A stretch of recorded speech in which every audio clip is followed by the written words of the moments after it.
ആദരാഞ്ജലികൾ നമ്മുടെ പ്രിയപ്പെട്ട മഹാകവിക്ക്. അദ്ദേഹത്തിൻ്റെ കവിതകൾ പാടാത്ത അറിയാത്ത ഒരാൾ പോലും മലയാളത്തിലുണ്ടാവുമെന്ന് എനിക്ക് തോന്നുന്നില്ല. ആദരവായിരുന്നു. വ്യക്തിപരമായി പറഞ്ഞ എനിക്ക് അദ്ദേഹത്തോട് ഇത്രയും കുറേ നാൾ മാധ്യമരംഗത്തുണ്ടായിട്ട് ഒരിക്കൽ പോലും അദ്ദേഹത്തിൻ്റെ ഒരു അഭിമുഖത്തിന് ധൈര്യം കിട്ടാതിരുന്നത് അദ്ദേഹത്തെ വായിക്കാത്തത് കൊണ്ടോ അറിയാത്തത് കൊണ്ടോ അങ്ങനെയല്ല.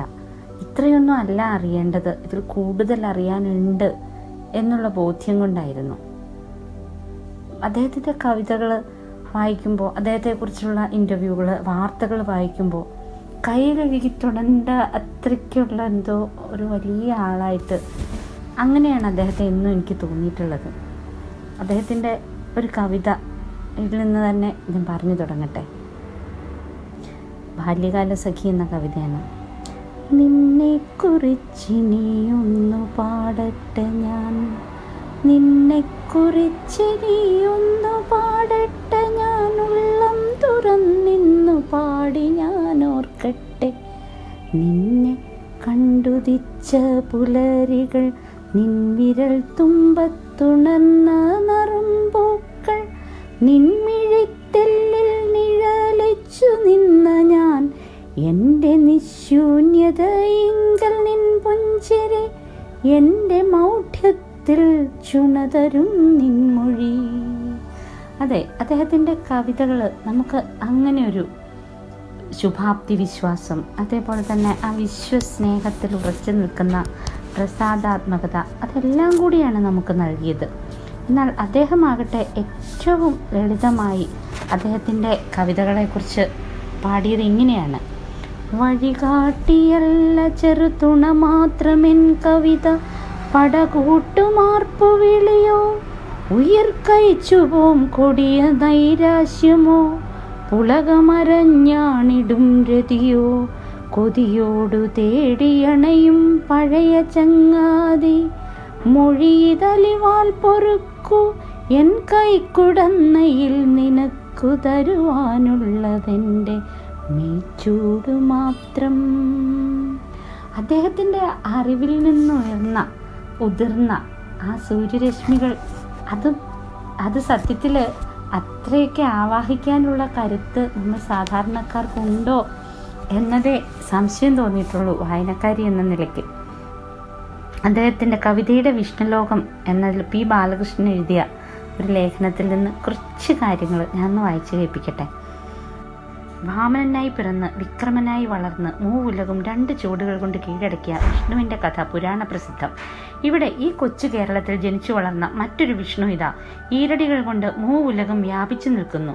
ഒരു കൈ പ്രാചിയുടെയും പ്രതീചിയുടെയും തോളിൽ വെച്ചുകൊണ്ട് ലോകപൗരനായി. അത് ഡോക്ടർ എം ലീലാവതി അദ്ദേഹത്തെക്കുറിച്ച് പറഞ്ഞതാണ്. രാഷ്ട്രാന്തരീയമായ പദവികളും പ്രശസ്തികളും കൈവരിച്ച് മുൻഗാമികളും പിൻഗാമികളും ഉണ്ടെങ്കിലും വിഷ്ണു നാരായണൻ നമ്പൂതിരിയുടെ നിൽപ്പ് വേറിട്ട ഒന്നാകുന്നത് പാശ്ചാത്യ പൗരസ്ത്യ ചിന്താധാരകളിലുള്ള സല്ലയനം കൊണ്ടത്രേ. വൈദിക ദർശനത്തിൻ്റെ ഗാംഭീര്യവും വൈദിക സാഹിത്യത്തിൻ്റെ ലാവണ്യവും അറിഞ്ഞ് അനുഭവിച്ച് അത് നൽകിയ ഉറച്ച അടിത്തറയിൽ നിന്നുകൊണ്ടാണ് ഈ കവി ഉദിച്ചുയർന്നത്. അങ്ങനെ ഈ ലോകത്തെ മുഴുവൻ ഉൾക്കൊള്ളാൻ അദ്ദേഹത്തിന് കഴിഞ്ഞു. ഭൂമി എന്നാൽ എനിക്കെൻ്റെ കുലപൈതൃകമല്ലയോ എന്ന് സാക്ഷാത്കരിക്കാൻ കഴിഞ്ഞു. സർവലോക സമാരാധ്യം സർവഭൂതഹിതേശ്വരം സർവവിജ്ഞാന നിസ്യന്തം സർവം ശ്രീവല്ലഭം ഭജേ എന്ന് തിരുവല്ലത്തേവരെ പ്രണമിക്കുന്ന അവിടുത്തെ പൂജാരിയായിരുന്നു അദ്ദേഹം. അതേ ഭക്തിഭാവത്തോടെ തന്നെ അധീനാംബേ നമസ്തുഭ്യം അധീനാദേ മതിർമമ യാ സുധാസ്യന്ത സർവാംഗ പുരാതേന ഋഷ്യസേ എന്ന് അഥൻസിലെ നഗരദേവതയെ സ്തുതിക്കാനും കവിക്ക് കഴിയുന്നത് അദ്ദേഹത്തിൻ്റെ ലോക പൗരത്വം കൊണ്ട് തന്നെ. കാൾ മാർക്സിനെ അഥർവവേദത്തിൻ്റെ പ്രജാപതിയായും ഋഷി സത്തമനായും കണ്ട് ആ കാൽക്കൽ സാഷ്ടാംഗ നമസ്കാരം ചെയ്യാൻ വിഷ്ണുനാരായണൻ നമ്പൂതിരിക്ക് യാതൊരു മടിയുമില്ല. അമേരിക്കൻ പ്രസിഡന്റിന്റെ കനകക്കൊതിയെ നിരാകരിച്ച് നമ്മുടേതല്ലാത്ത കുന്നിനെ ചോലയെ, നമ്മുടേതല്ലാത്ത കാറ്റിനെ പൂക്കളെ, നമ്മുടേതല്ലാത്ത മാടിനെ പക്ഷിയെ നമ്മൾ പരസ്പരം വിൽക്കുവതെങ്ങനെ എന്ന് നിഷ്കളങ്കമായി ചോദിച്ച ഗോത്രമുഖ്യനെ വേദവ്യാസന്റെ സമസ്കന്ധനായി കണ്ട് വാഴ്ത്താനും കവിക്ക് സങ്കോചം തെല്ലുമില്ല. അപ്പോഴും ഇന്ത്യ എന്ന വികാരം ഈ കവിതയുടെ ഓരോ ശ്വാസത്തിലുമുണ്ട്. അതുകൊണ്ടാണല്ലോ മാർക്സിന്റെ കുടീരത്തിൽ നിന്ന് അദ്ദേഹം ഇങ്ങനെ ചിന്തിച്ചത്: എല്ലാം കുരുക്കഴിച്ചിട്ടു കാണിച്ചു നീ, ഉള്ളോരെ ഇല്ലാത്തവരെയും കാണാത്തതെന്ത്, വേണ്ടാത്തവരെന്ന വർഗത്തിനെ. എന്തൊരു ചോദ്യമാണ്! അതാണ് ഞാൻ പറഞ്ഞത്, ഇത്ര ലളിതമായിട്ടാണ് പെട്ടെന്ന് ആ സൂര്യപ്രകാശം കണ്ട് നമ്മൾ ഞെട്ടിപ്പോകുന്നത്. ഉള്ളവരെ കുറിച്ച്, ഉണ്ടായവരെ കുറിച്ച്, ഇല്ലാത്തവരെ കുറിച്ച് കാണുമ്പോൾ ഭാരതീയ സംസ്കൃതിയുടെ അടിത്തറ എന്താണ്? വേണ്ടാത്തവൻ. ഇപ്പോൾ വലിയ കാര്യത്തിൽ മിനിമലിസം എന്നൊക്കെ പറഞ്ഞ് കൊണ്ടുവന്നിട്ടുണ്ട്. പക്ഷേ ഭാരതീയ സംസ്കൃതിയിൽ ഇതൊക്കെയും വേണ്ടെന്ന് വെക്കുന്നവരെ കുറിച്ചാണ് പറയുന്നത്. വേണ്ടാത്ത ജീവിത രീതിയെക്കുറിച്ചാണ് നമ്മളെ പഠിപ്പിച്ചത്.